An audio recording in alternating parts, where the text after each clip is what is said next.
एकदम झटपट अशी आपली ही लसूण चटणी तयार आहे। तर नक्की ट्राय करा। आवडत असेल तर लाईक करा, शेअर करा आणि सबस्क्राइब करा। तर पहा किती सुरेख झाली आहे, अगदी 5 मिनिटात होते। नक्की ट्राय करा। नमस्कार मंडळी, मी कोमल तुमच्या सगळ्यांचं आपल्या कोमल नागणे पाटील या रेसिपी चॅनलमध्ये खूप सारं स्वागत करते। तर आज आपण परत एकदा दररोजच्या जेवणासाठी तोंडी लावण्यासाठी चटणीची रेसिपी घेऊन आलो आहोत। अगदी साधी सोपी।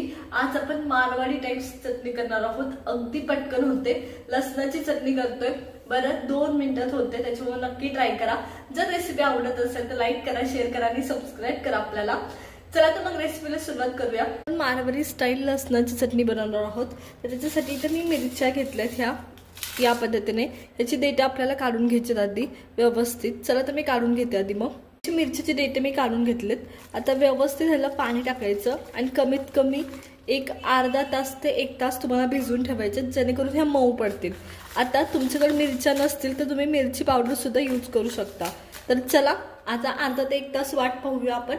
आता तुम्हाला ज्या पद्धतीने तिखट हवेत त्या पद्धतीच्या तुम्हाला मिरच्या घ्यायच्यात, त्यामुळे तुम्हाला जशा हव्यात तुम्ही त्या घ्या।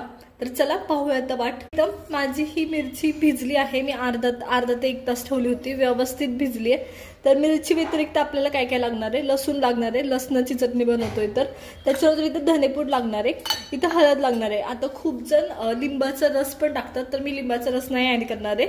चटणी होत येते त्या टायमाला लिंबाचा रस ऍड केला जातो। मी त्या टायमाला सांगेल की कधी ऍड करायचा। तर आता सगळ्यात पहिले काय करायचं, आपल्याला लसूण वाटून घ्यायचं आहे आणि मिरची वाटून घ्यायची आहे। तर मी सर्वात पहिले आधी लसूण वाटून घेते।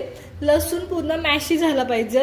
आता मी मिक्सर मध्ये वाटते, तर ऍक्च्युली ही चटणी जिथं केली जाते तिथं हे खलबत्त्यात वरवट्याने असं वाटला जातो, म्हणजे प्रॉपर हाताने वाटला जातो। मिक्सरचा वापर केला जात नाही आणि चटणी सुद्धा तशीच वाटली जाते, पण आपण मिक्सर मध्ये वाटून घेतोय दोन्ही पण। चला तर मग मी वाटून घेते।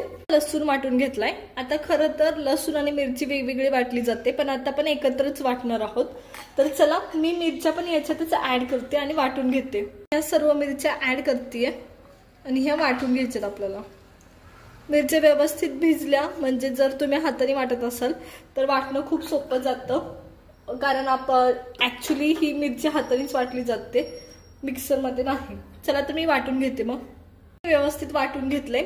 आता ज्यांच्याकडे मिरच्या नसतील त्यांनी काय करायचंय, घरात जी मिरची पावडर असते ती लसूण पेस्ट मध्ये ऍड करायची, तरी सुद्धा चालते, तरी सुद्धा ही चटणी होते। तर हे पहा, या पद्धतीने हे मिरच्या मी व्यवस्थित वाटून घेतल्यात। तर पहा, चला तर आता सुरू करूया। आता ह्याला तडका द्यावा लागतो। तडक्यासाठी मी इथं साहित्य दाखवलं नाही, पण आपल्याला जिरी आणि मोहरी लागणार आहे। इथं मी मिरची बनवण्यासाठी म्हणजे चटणी बनवण्यासाठी इथं मी तेल घेतले आणि तेल व्यवस्थित गरम होऊ द्यायचं, मग जिरी टाकायची। आता काही ठिकाणी ह्याच्यात कढीपत्ता पण टाकतात, तर ते आपण टाकतो। ऍक्च्युली मारवाडी लोक नाही ऍड करत। तर या पद्धतीने आपण बनवणार आहोत। तेल व्यवस्थित माझं गरम झालंय, त्या टायमाला आपण इथं माझ्याकडे जिरी आणि मोहरी आहे ती ऍड करते। व्यवस्थित परतू द्यायची, खूप पण करपायची नाही।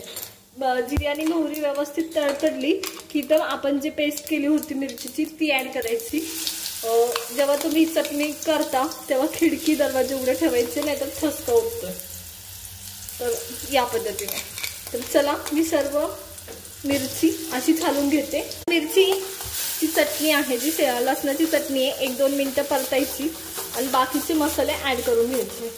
तर चला मी ऍड करून घेते बाकीचे मसाले। तर मी इथे सर्वात पहिले हळद ऍड करते, त्याच्यानंतर मी धनेपूड ऍड करते। अगदी अर्धा चमचा टाकलाय, खूप जास्त नाही टाकलेला। आणि व्यवस्थित ऍड करून घ्यायची, मिक्स करून घ्यायचं आणि जोपर्यंत या चटणीला तेल सुटत नाही तोपर्यंत परतून घ्यायची, कंटिन्युअसली हलवत।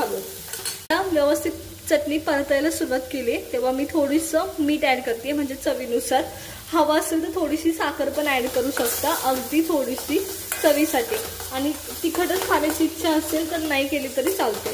तर हे कंटिन्युअसली परतून घ्यायचं जोपर्यंत चटणीला तेल सुटत नाही।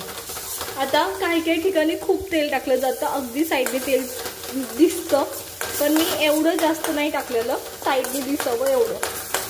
तर पहा, या पद्धतीने लसणाचा वास यायला सुरुवात होते जेव्हा चटणी व्यवस्थित व्हायला सुरुवात होते तेव्हा। ही चटणी व्यवस्थित झाली आहे, परंतु तुम्हाला जर लिंबाचा रस ऍड करायचा असेल तर जेव्हा चटणी काढायच्या आधी 1-2 मिनिटं आधी लिंबाचा रस तुम्हाला ऍड करायचा आहे आणि परत 2 मिनिटं तुम्हाला परतून घ्यायची व्यवस्थित। त्यांनी काय होतं, एक भारी म्हणजे आंबट तिखट अशी चव लागते चटणीला लसणाच्या आणि टेस्टला भारी लागते। तर चला मी चटणी साईडला काढून घेते। आता आपण सगळी चटणी मी साईडला काढून घेते। तर हे पहा या पद्धतीने, तर पहा कलर पहा अप्रतिम आला आहे। तर सर्व चटणी मी अशीच काढून घेणार आहे आता। चला तर मग मी सर्व चटणी अशीच काढून घेते। अप्रतिम लागते, पराठा भाकरी सोबत पण खूप मस्त लागते, चपाती सोबत सुद्धा खाल्ली जाते। त्याच्यामुळे नक्की ट्राय करा। आवडले असेल तर लाईक करा, शेअर करा आणि सबस्क्राईब करा। तर पहा अप्रतिम अशी आपली मारवाडी चटणी तयार आहे।